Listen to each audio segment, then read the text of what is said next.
What's that? Who's champion? Was it the mid laners? Yeah. They didn't ban Lee Sin, I'm just saying. Lee Sin, yeah. Well, let's see. Maybe they ban it here. Nope. Nope. Not going to happen. Ashe. Maokai. Is it going to be a Tom Kench? No! As it turns out. I'm sorry to everyone. Anyways, let's see if the Senna will get banned this time around. The Kalista is banned. The Ashe is gone here. Varus is still available, but maybe if Nongshim Red Force themselves interested in potentially picking up the Kalista, might be a trade for Smolder. Lucian is also still up for Guma KERIA. I'm very happy to play that. Will not be left up. So if you want to lock the Smolder, you're going to have to deal with the Lucian. Same to be said of Zeri, of course. Maybe they just first pick Nautilus here. Leave it a little bit open-ended. You could. I mean, Nautilus is pretty strong, but Lee Sin instead. So they are going to potentially counterpick that one from our POG winner of game number 1. And to be honest, I don't think it's a bad idea. There are still a lot of strong picks available, and maybe you want a little bit more information before you go head first into like a Smolder comp or something like that. So just go ahead and pick the Lee Sin, very blindable, and then move on once you see what else T1 want to play. Yeah. It may just be Lucian Nami here. Could just grab Nautilus, though. Faker going to get the Talia. So it does feel like it is going to be a pushing bottom lane of some kind. It might just be Talia Lucian. Varus, I think, is also pretty safe in the draft like this. As, okay. No, that was Zach. Yeah, I just thought maybe they were just gonna have a little bit more fun. Valdez, but they just locked the unfun Sejuani. Yeah, they're gonna say, this is how you play Sejuani. Let us show you in game 2. It'd be really fun if we just reverse drafts, but yeah. Zach's not coming yet. Not just yet. Did get a slight nerf on this patch. Sylvie is going to pick Udyr for the team, and that means that Dundun will be playing this back-to-back. Yeah, this time they won't have a Sejuani with it. See if T1 just want to run the Twisted Fate back, as it did give Nongshim a little bit of power topside, but not for very long. Ahri would be interesting here. They did not sub Fiesta in critically. We didn't talk about that just yet. It's okay, Karma. But T1 will not let you play Smolder in this draft. Varus will come through in response. They may leave it open and say, we just crush you so hard in lane that we don't care, and let the Smolder get locked in here for Jiwoo and then just try to outplay it. That'd be a very T1 thing to do, like last game when they let the Kalista go through and just picked Senna into it and still won. Yeah. The fact that Varus made it all the way through to R3, and now they get a couple of 80 carry bans. It is pretty strong. Very strong pick in general. It was first ban in the first series on blue side both times. Game 1 and Game 2, and in Game 1 of this series. So with Nautilus ban, would you rather deal with Zeri, or would you rather deal with Smolder, is the question here for T1. Ban Rakan. Very interesting to see that one. Very worried about the 0 and 6 Xayah. Yeah, that's very bad into Varus. Yeah, no, I'm not 100% sure about that one. Rakan himself is very reliable engage, but I don't see any other pick that makes a lot of sense here for Nongshim, unless they wanted to go like Ezreal Karma and put Call Me on something else. Jace, a smart ban here.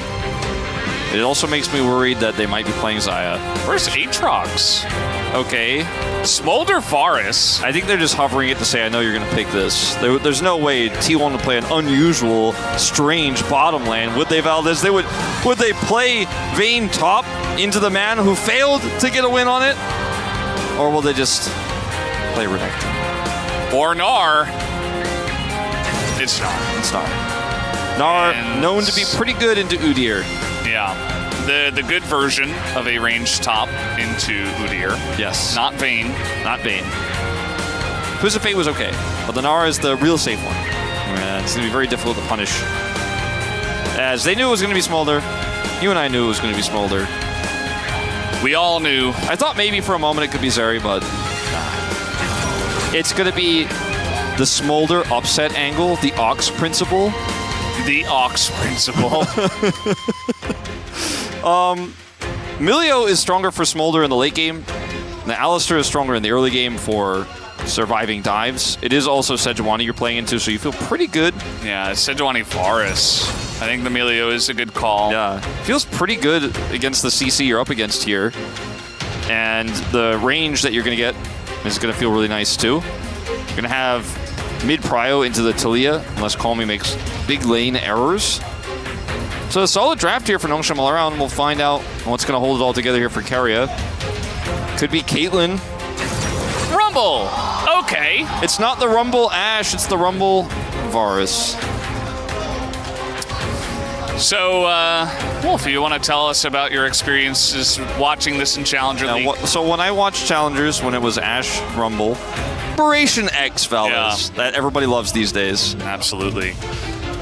Well, this time Call Me has been put on Karma duty, and we'll see how that goes for him. And we have Varus Rumble in the bottom lane for T1. I think we're going to see a lot of things set on fire in this game number 2. As we are ready, let's hop onto the Rift.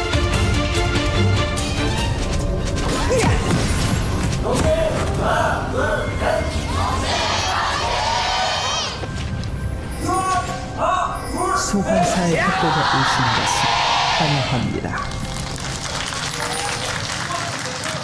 So Rumble has purchased the World Atlas. Is going to be farming Varus, as we expected. But we have seen variants of this where the Rumble does farm.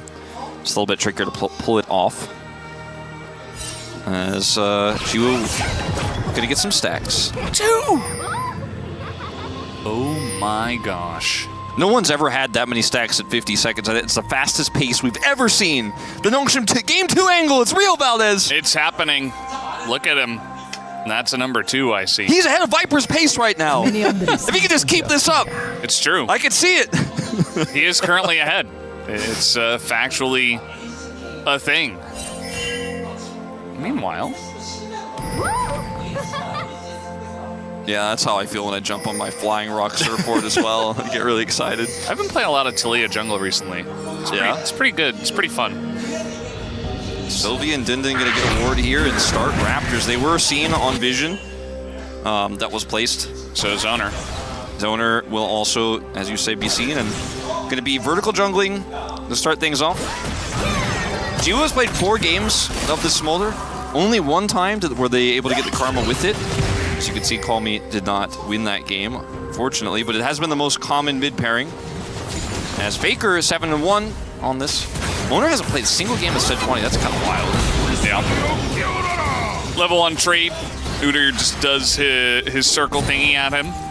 That's the official name of it. Yeah, circle thingy. Yeah, very strong. Yes, Mia from Horewan Prince playing up against KT's Tushin. It's been a while. What were you doing in 2020, Wolf? Getting ready to cast the LCK 2021. Yeah. In all seriousness. Yeah. It is what I did for a very long time. Yeah. That was like midsummer. Actually, end of summer, I guess. Mid-August. So, makes sense. We'll get there soon enough. We're all already almost done with spring somehow. Yeah. All right, so far the poke has been good here. KERIA goes Comet, and you try to just chip away at these health bars with your harpoons, and if they try to come up to contest the wave, you set them on fire. Then you crash waves in. When you have level 6, you can do a really nice all-in, but if you do enough chip damage before that, there's obviously an angle there too, with the wave crashing. The vertical jungling that was set up is really nice as KERIA. He does not have his Q yet. Just use the speed boost on his shield and the harpoons to trade with the aggressive ignite as well, just to get them low. And you can see already, this is annoying, and Sylvie has to come down here after not even fully clearing his jungle, level 3, and he's not going to go for the gank. I mean, they're just too low and it's a Smolder, so like, what are you going to do? Yeah. Also the Milio, like, there's no engage, so either you stop a dive from happening or you try to 1v2 almost. Well, the vertical jungling at least does give him the space to come down here and do this freely without any sort of 3v3 happening, and Owner is going to come down to the mid lane right now, as you guys can see on the map, try to threaten Call Me, but otherwise going to force it back out of Peter. And in the bottom 2v2, this is going extremely well for Guma KERIA, as you'd expect. So the weakest part of Smolder is the early game, and lanes like Varus into it do feel fantastic. Let's see what Owner can get done here. Call Me is in a lot of trouble. He is going to flash away from this one, and so he should be fine. But yeah, that's an early flash already taken away. Gets hit by the seismic shove. Faker actually ahead in CS in this matchup, feeling very good about that. And don't worry, observers, it's Udyr. Nothing's gonna happen. It's Dundun. They're like, it's Dundun Wolf. I'm like, okay, well, that's a fair counterpoint. Nothing's gonna happen. Did we see Zeus get the solo kill in game 1? Wasn't that the first series? It all happened so fast. No, I don't think I so. don't even know. I don't think he did. I think it was Keen, right? He got the solo kill. That's right. Oh, the Cassante. Yeah, that's a frog. Yes. Yeah, game 2. So, Varus very good at trading. Rumble, very good at early trading. And they're playing into this lane that has a Smolder who doesn't even have 25 stacks. So, that's the way that's going to go. We do have Sylvie on the Void Grubs already. And Owner's down here on the bottom side of the map doing the Hextech Dragon. Yeah, and because Faker's actually winning mid, there's just no contest possible here for Dragon. And that is not what you want to see. And if you were running the Karma, he is going to come over now, but it's very late.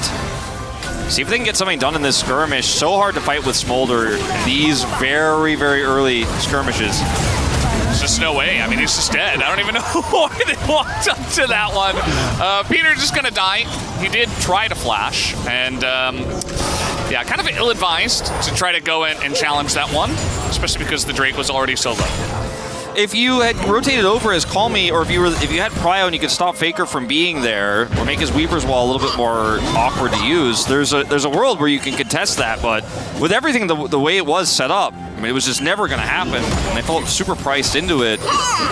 And this is the frustrating thing as a commentator watching Smolder games sometimes with our East Side teams. It's just the win conditions aren't necessarily fully understood. As Sylvie coming up here, let's see if Zeus is in trouble. Yeah, this is Mininar, and he is going to have to flash out of this one. Tries to flash to the side, still gets hit by the Q as Sylvie is a genius on that one, and Dindin gonna take a bunch of damage, but he will be just fine. Nice play from Sylvie. Can't even blame anything there for Zeus. It's just really good play from Sylvie and Dindin. The Q does connect. Zeus has to flash, but still gets hit by that follow-up Q, and the timing of that was fantastic.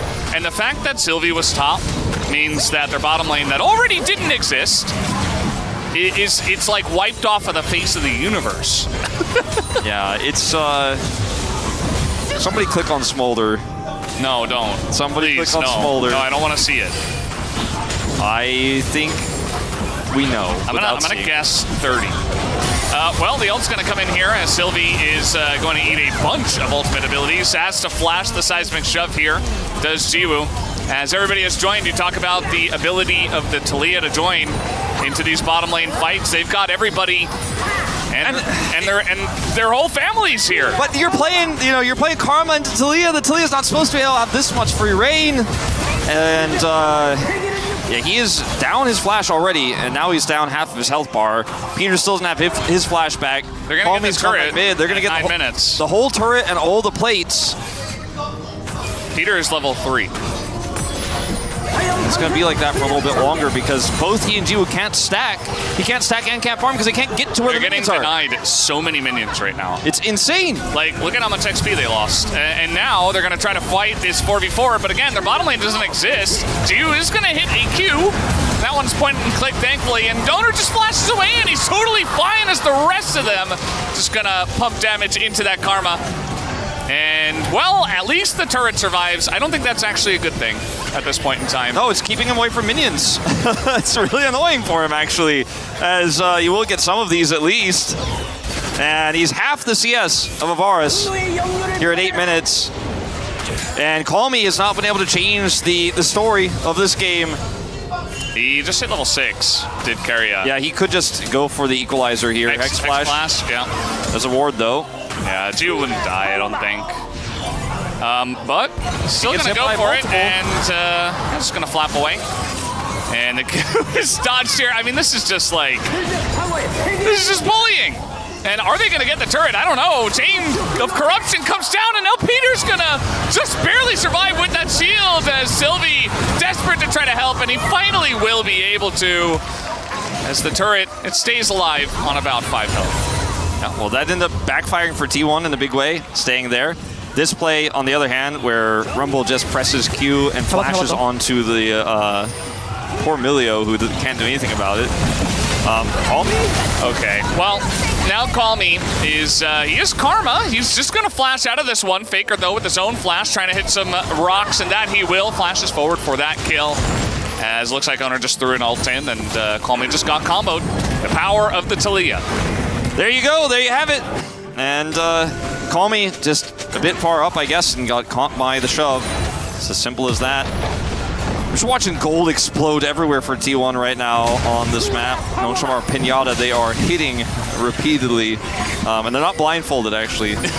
Lee Sin's on the other side. Birthday Party just got really overly aggressive at this point, and KERIA is just eating 3 turret shots for some reason, so he is just going to die.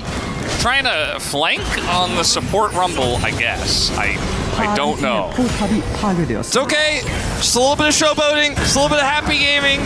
Longstream are happy for it, though. They're the ones that are really happy with the happy gaming, because they're actually now starting to get some gold back into their pockets here. 3 kills for Sylvie. Kill picked up for Zhu on that bottom side attempt from T1. Yes, it's still a massive lead for Guma. And yes, the Smolder is not going to be relevant anytime soon. 67 stacks he's sitting at here is kind of unbelievable. As Call Me just trying to put the pressure on mid-turret. No real vision around this area. Not advised. Will be punished for it. Good flash from Faker to guarantee the last part of that volley does connect. And KERIA here is kind of corralled by Sylvie and Dindin, so not really much he could have done in the situation, but the answer to this situation was to not be in the enemy jungle in that position. I think that's probably what he should have done, was to just go back in time and not do that. Boy. It's Infernal Rift here. T1 did take the first couple of Drakes because Smolder does not get Drakes. And that just means that we're going to have a lot of map control, which means more Cinders, which means also more chances to get these Infernal Drakes and Infernal Soul. And Rumble with Infernal Soul, Talia with Infernal Soul, Varus with Infernal Soul. Heck, even Gnar. Pretty strong, as Call Me does not have Flash. He does have a Tether and Prayer, I suppose. But after Shock does come through, and the Permafrost, and that will be the end of the Karma. Just very far up the lane with not enough vision.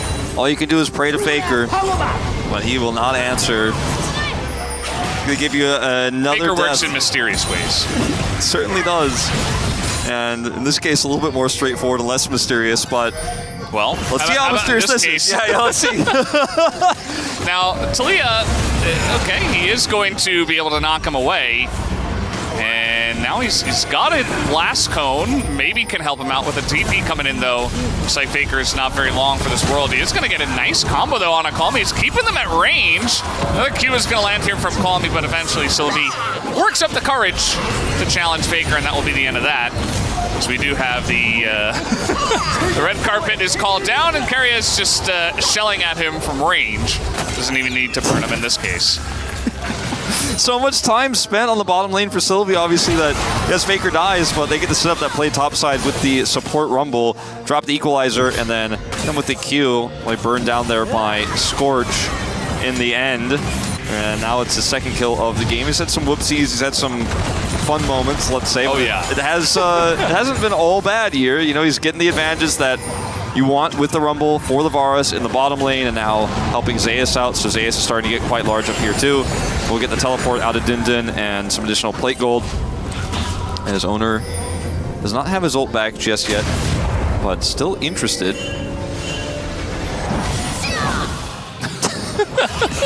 Coming up empty! Yeah. So, he calculated there from Sylvie. Like sand going through owner's fingers. Well, KERIA is ganking top again. And let's see how this one goes. Udyr this time around is unmovable, but it does not matter. As he got CC'd by dying, actually, this time around. Nice little steal here from Sylvie, trying to make a play. Kick comes through, hits the both of them. Now Mom is called down for, it feels like the first time in this game, actually. 14 minutes in, and they just get away. So imagine this scenario. You're a 13-3 team. You just lost 2 important matches to Genji and Hanwha Life. It's the last week of LCK. Really important games. Easier opponents, but you got to win those. Otherwise, Hanwha might be creeping up on you. Might be taking your second spot away. Might be going for a potential run into the round 2. So you'd have to play that first round where you could be eliminated if you get upset. So what do? Rumble support, gameplay like this. That's right. It's a T1 game 2 versus Nongshim, Valdez. That's where we are right now. You are here. We have the map open right in front of us. We're like, oh yeah, we're right there. Right there. And I'm here for it, because if it was just super calculated, great T1 macro, amazing standard boring draft, it wouldn't be as fun, would it? Yeah. I'm kind of surprised they brought out the Rumble in this series, because it was something we saw to the Challenger team, but now, you know, maybe it's not something they will bring out against one of the really strong opponents in a best of 5, but maybe if things get desperate, like in a game 3, now other teams will know that they also have this in their back pocket. Didn't necessarily have to show it against Nongshim, but maybe they wanted to put that fear into the other teams, maybe bait out a Rumble ban at some point. And we did see some Ashe bans and some Rumble bans throughout last week when it was popular in the LCK, where it was very clear teams were worried it might happen. Some of their scaling bottom lanes. The Rumble ban in the first series was just weird. That wasn't it. But anyway, we have seen some that were in places where you realize that they definitely thought that there was a chance that this could be played. And we've seen it with Ashe, now we've seen it with Varus. It did work in terms of the laning phase. And it has worked in terms of getting both the Varus and the Gnar into a pretty successful position here, as the execution has been mostly good. KERIA's not going to like it for his KDA, but, you know, showing another champion of his ocean here in the bottom lane, as the Dragon started up here by Nongshim as T1 a little bit late on the rotation. Zayas does have TP. He's getting a turret, meanwhile. I wonder if we're going to get a Huni rating on this Rumble, by the way. It's a support Rumble, so perhaps not, but he has gone for the Huni builds, including Ignite, as you would in the bottom lane. Zayas is here. Mega Gnar is about to time out, though, as ult comes down, and everybody's corralled against the wall. Oh, no! Zayas is going to take advantage of that. Now, it does go the way of Nongshim. The Drake, they do take it out, and it's a 1-for-1 trade at the moment. KERIA flashes the wall, doesn't get anything. Comes up empty, and you know what? Nongshim, they get the Drake, and they trade 1-for-1. Not half bad. This is actually really good for Nongshim. Now, the mid turret is going to go down. The top push was very successful for Zayas as well. Did a significant amount of damage to that turret, but unfortunately now is down his teleport. And good flash from Calmy as well over the wall as soon as Zayas went into the pit for the play. Really well-timed Narbar on his TP in. It ends up being a trade of kills here, but the Dragon going over, extending this game significantly for this Smolder. And the Rumble is, it has Leandri's right, he has his Stork Shoes, doing the Huni build. He has his Ignite. But he is a support Rumble who's not going to continue to get resources this game. This is kind of full build. You're supposed to win the game off of the advantages you have here. You're not going to offer the same sort of utility as ult comes through onto Calmy, and when Zayas comes in here, he flashes out instantly, and then puts up the root. As then the Smolder ultimate comes down, and Dundun is actually able to secure the kill here. Yeah. And they end up trading 1-for-1, and the Dragon is secured. But KERIA, he's full build now, and he becomes less and less of a big problem later on. And that 50 CS lead that Varus has feels so amazing, feels so terrible if you're the Smolder in the early game, but as we approach 20 minutes, 25, maybe 30 minutes into this game, you're going to care less and less as you continue to stack and your items come online anyways. So definitely feeling right now as Nongshim the most hopeful you felt in the last 18 minutes and 2 seconds. Yeah, I do think that Jiu has been stacking up pretty well since the early game disaster, which we don't really want to speak about, but ever since then he has been doing a good job. So I don't think he's that close, but he's at 174, which is not bad considering the way the early game went for 18.5 minutes. So yeah, got a decent amount of stacks off that last fight too, and now he's going to go get some off of Guma. Yeah, it's a bit more. Let's add a little bit more into that. Guma getting pretty low. Equalizer comes down as Sylvie gets in there and he catches Guma. And he might go down for it, but look at the damage he does. Dundun gets into that back line. in this happy game, he doesn't feel very happy anymore as Nongshim are fighting, but Call Me does stay a bit too far ahead of his team as everybody else was running away. Felt like Nongshim might have been able to extend that fight, but they chose not to. Yeah, sighs of relief on some of the faces of the T1 players after they are able to get those kills back. A bit of greed from Call Me. Sylvie, you can understand, he's going in to make the play. Of course he needs to go that deep, but Call Me does get punished here. It felt a little bit unnecessary there at the end. But Jiwoo kind of leads the charge here on this play. Flaps in, chunks Taguma down, and Sylvie is looking for an angle here onto KERIA. The equalizer gets a decent amount of damage done, but again, flash kick for the win, or Q into the kick there for the win, and KERIA does end up going down, but then Call Me ends up getting flipped, and so I feel like they could have stuck around, but I guess with the Mega Gnar, and Dindin had already gone down to the bottom lane. Like, if Dindin was there and if he was in the front line tanking, like, Owner was so low, but you know, we don't have 225 stacks yet for the Smolder. They're like, oh, okay, well, it's a good trade at least. But I do feel like that was a nice angle for them to try to squeak a little bit more out of it. They're still down about, 4,500 gold, so even though it was a pretty good fight, it's not like it's getting them right back in the game or anything like that. Yeah, I mean, I think if Call Me doesn't die there and only Sylvie dies, you could probably continue to push the play pretty comfortably. There's a tough call in that moment, though, after he gets caught by the shove, and team's a little bit disjointed. As you say, T1 definitely still in the driver's seat in this game, but the Smolder is becoming more and more of a problem that might not necessarily have to be solved, but T1 do want to win this next dragon fight. It's very important for them. If Nongshim end up getting 2 Infernal Dragons on top of the already great scaling that they have in this composition, the Goose Blade out. Yeah, he is just about to have his flashback, Sylvie. So could have maybe looked for a play, but not going to happen. Zeus is up a couple of levels here on the Dindin. Felt like the Udyr was actually making something happen in that last team fight, but yeah, the side lane still a bit of a issue, especially with the Black Cleaver finished already for Zeus. Yeah, he's just kind of been singing the sides by himself for a really long time, and so he's getting a ton of extra experience, getting a ton of extra CS, as is noted in the farm numbers here. Now, Nongshim also have to fight for this dragon. Faker does not have TP. We'll have Weaver's Wall soon. There's a window here for Nongshim to actually make an aggressive play and secure this dragon. Obviously, Jiwoo does have his ult. He's about to finish his stacks as well. Off of these 2 minions, he'll get it. He has it. Yeah. Very nice timing. Now, the spike at 225, not as good as it used to be, but still pretty good. And now, actually, it says right down there that it's at 6.93, so actually pretty good at the moment. And we're getting some damage into this one. Equalizer comes down. That is a nice wall to get them against the wall, but it is going to be smited away by the Owner, actually, as now in the pit they are. They all got to flash away, and down will go Sylvie, not able to secure that objective. So T1 able to get this fight and get the Infernal Soul point. Still have enough space on the fight to actually control it the way they want to, and the Weaver's Wall really ruins everything Nongshim was trying to do there, and then the smite goes over to Owner.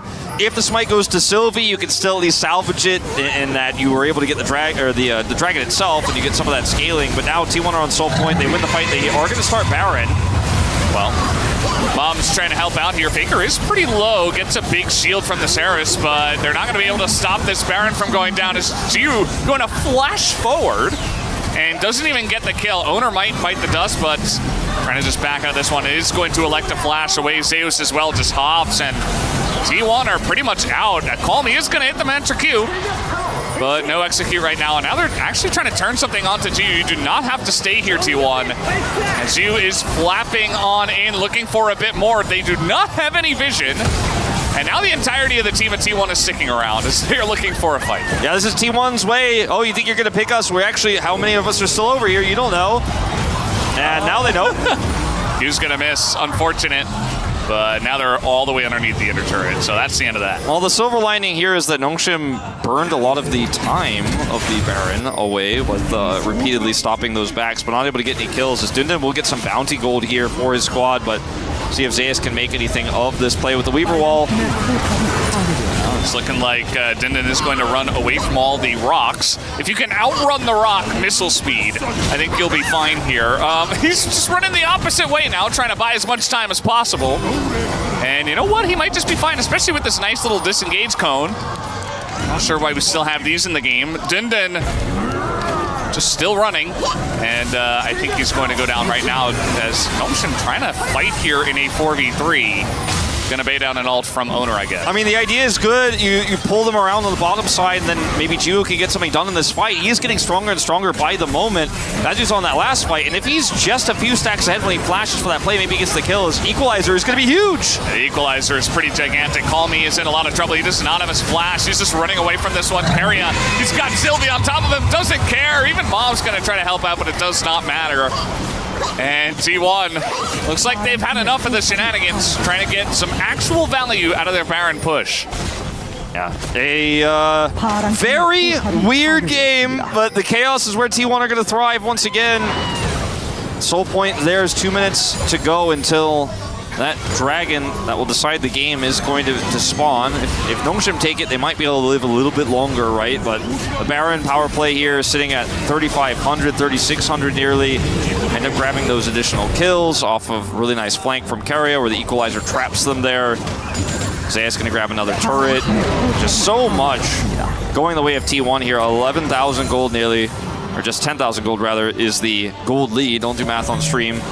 And I'm looking at this scenario, and I can only think of one way for this to go Nongshim's way, which is that they need to be on this objective first, and Call Me needs to hit all of the poke, and if Jiwoo can get a kill or two early on in the fight before Faker gets the angle he wants with his Weaver as well, before Owner can get on top of the dragon, then maybe you could win this. Even 10,000 gold down, in a miracle scenario, you maybe could win this, but you have to get onto the dragon first, and I just don't think T1 are going to allow it.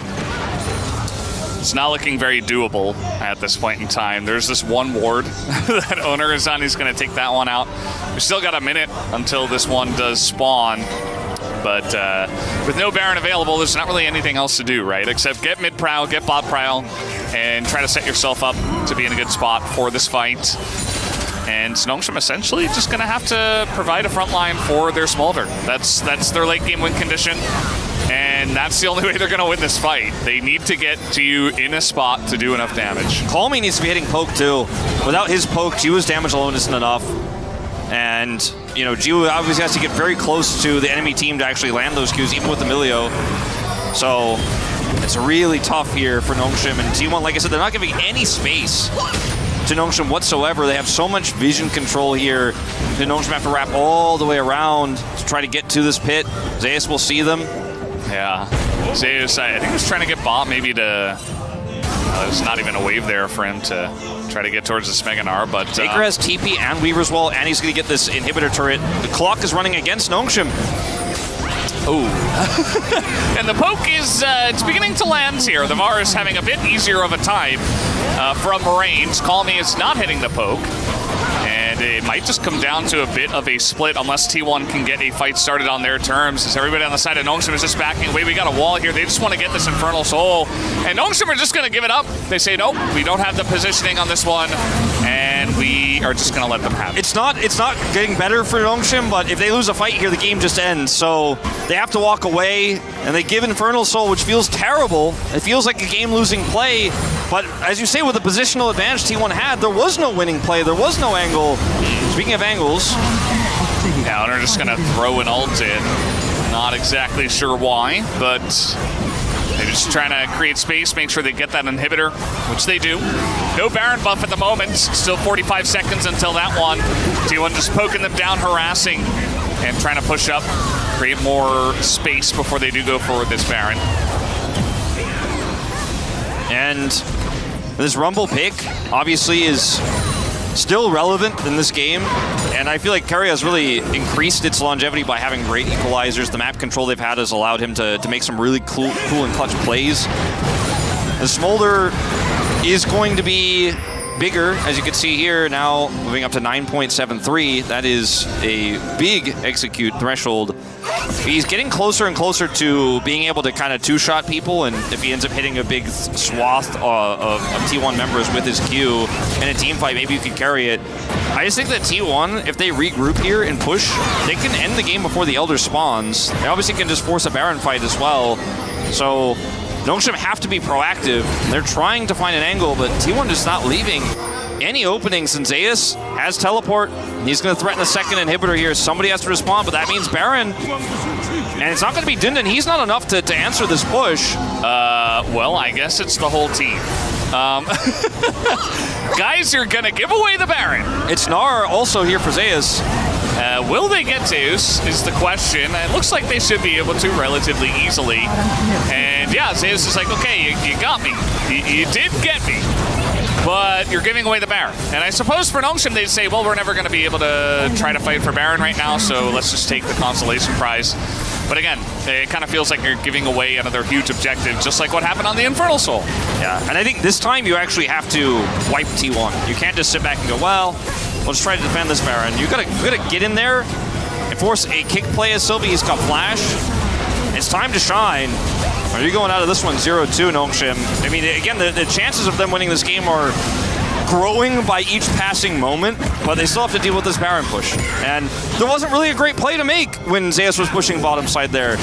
Dindin is 2 levels down, or was at the time. He can't come over there and deal with it by himself and then teleport in. So if he goes down there, they lose him and then lose the inhibitor and then also lose the Baron. So they just opted into trying to kill Zeus here and saying this is the highest positive play.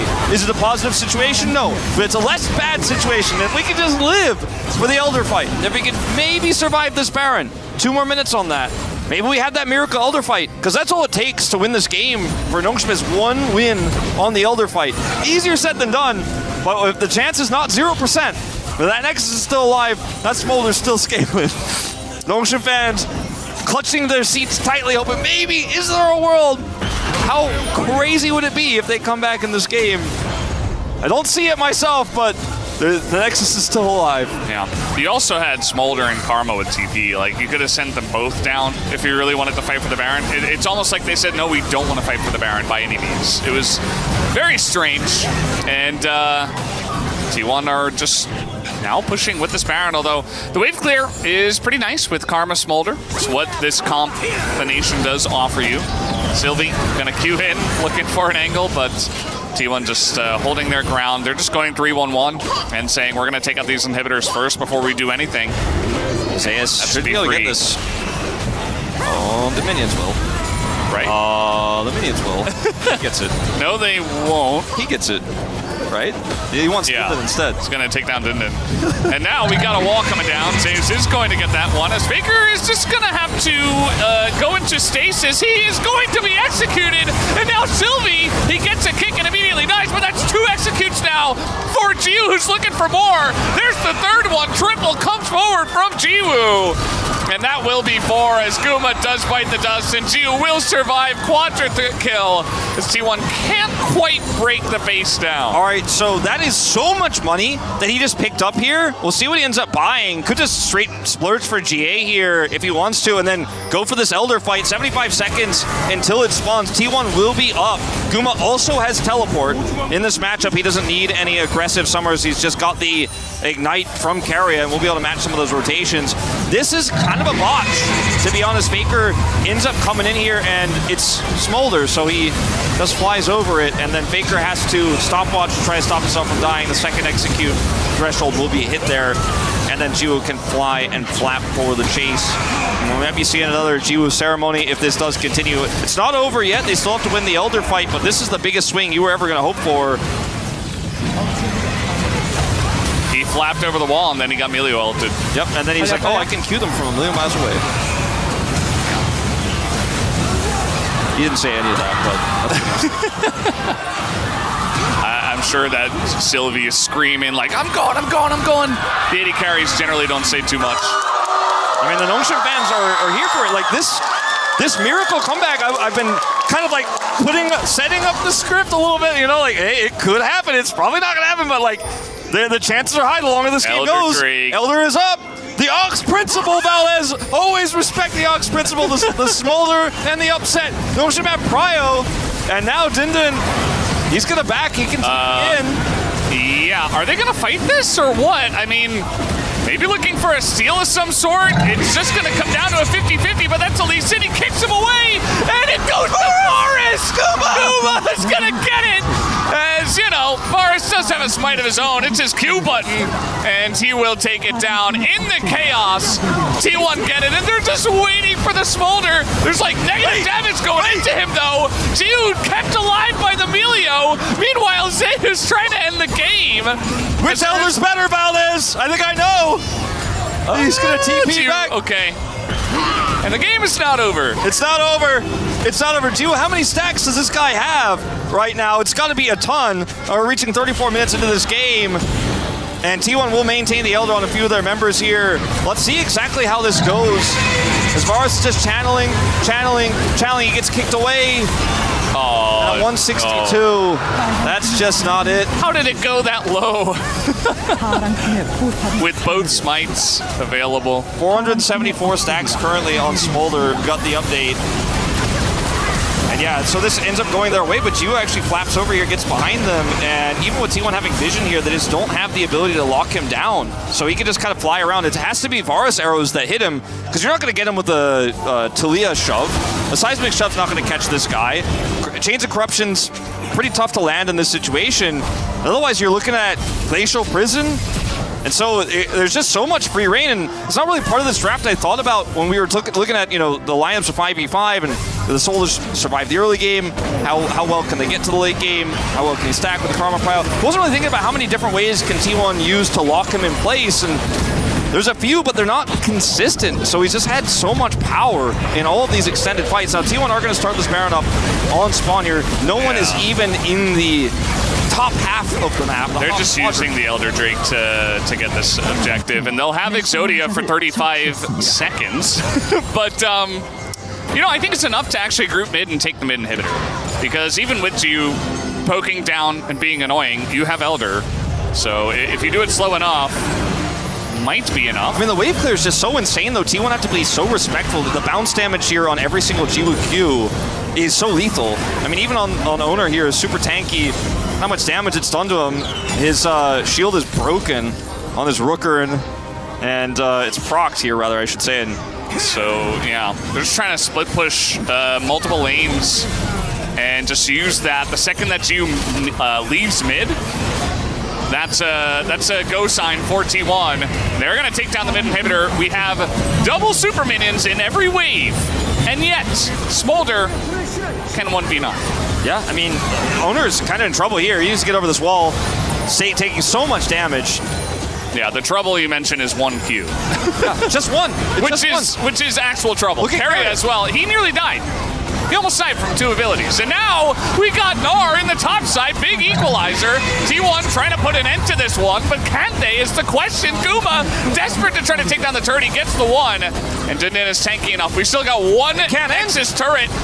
And that might be enough as Jiu is so fast, he's gonna land 1Q onto Kuma, and Kuma, he's gonna flash and die. Flash is too late. He's in Q range there. Melio plus this late game Smolder is just insane. Who says Varus outrages a Smolder? Jiu says not today. And they cannot end. And that Weaver's Wall from Faker actually kind of blocked T1 from actually capitalizing on trying to push onto the Smolder there. He's at 535 stacks. I think this one might actually just be done so. I don't know if T1 can ever win this. Even 3 inhibitors down. It just feels like it's hopeless for them. There is one ward in the base. Yeah, there's one Nexus turret, so they can't actually backdoor a Nexus at this point. But if a wave builds in the bottom lane, and Ocean try to go for like Elder flip in 2 minutes, you know, perhaps. So I think the fact that the base is still an issue. There's still an angle for T1, but you're right. Like, if this is ever a 5v5 or like Smolder's doing damage in any capacity, yeah, Ocean will win. I mean, it's crazy how T1 have to rely so much on minions in this scenario, and that advantage is not forever. 45 seconds on the top inhibitor, which has been pushed out here significantly for Dindin. Uzudir, who can clear waves very quickly. You've got the Karma, you have the Smolder, obviously we've spoken at length about. 51 Infernal Cinders. Yeah. He is, so the Infernal Cinders have given him an insane amount of ability haste, which he already has Shojin's and Quick Blade. So that's why he's able to do Qs so often, so frequently, so frustratingly frequently. And if he dies, that's it. But if he doesn't, that's also it. Like that's the crux of this game right now. The Smolder will carry, and he has everything is on Jiu. He has so much to back him up. He's got a Karma, he's got a new Deer frontline, he's got the Milio ultimate, plus the ability to get that extra range. He's 9-0-4. He has 0 deaths this game.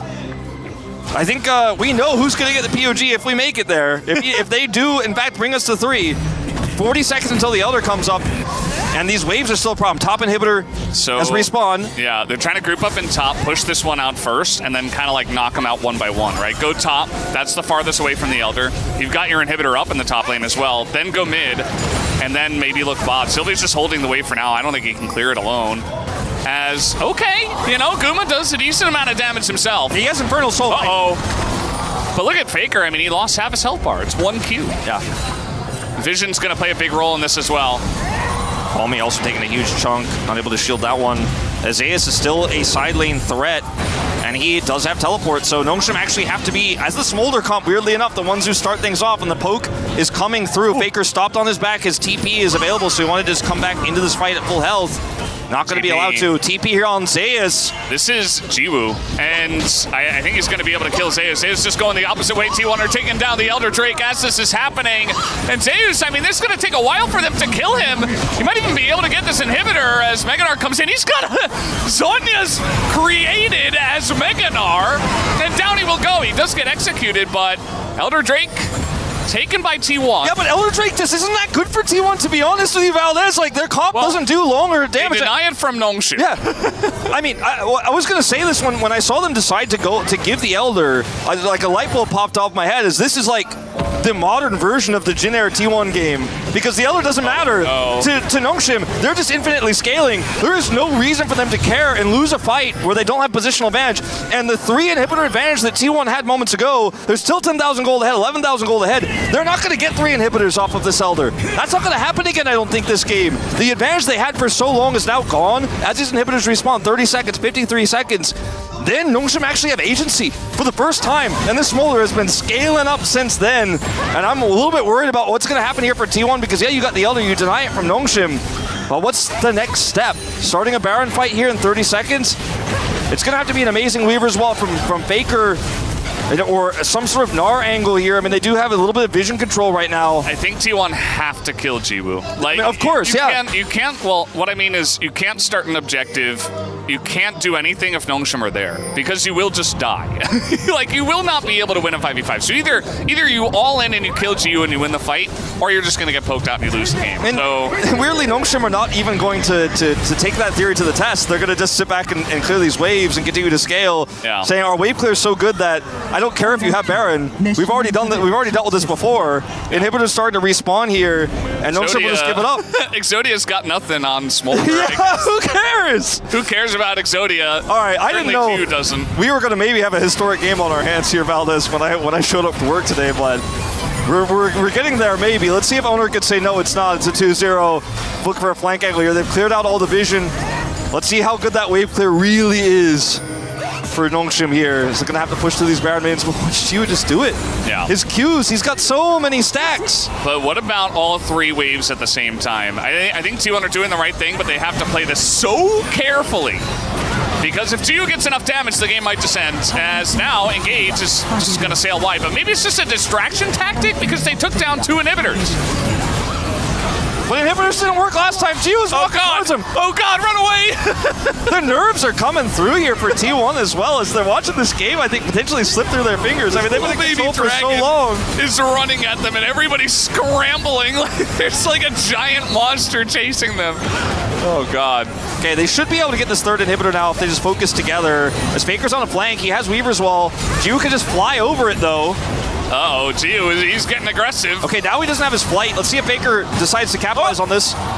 Guma almost died.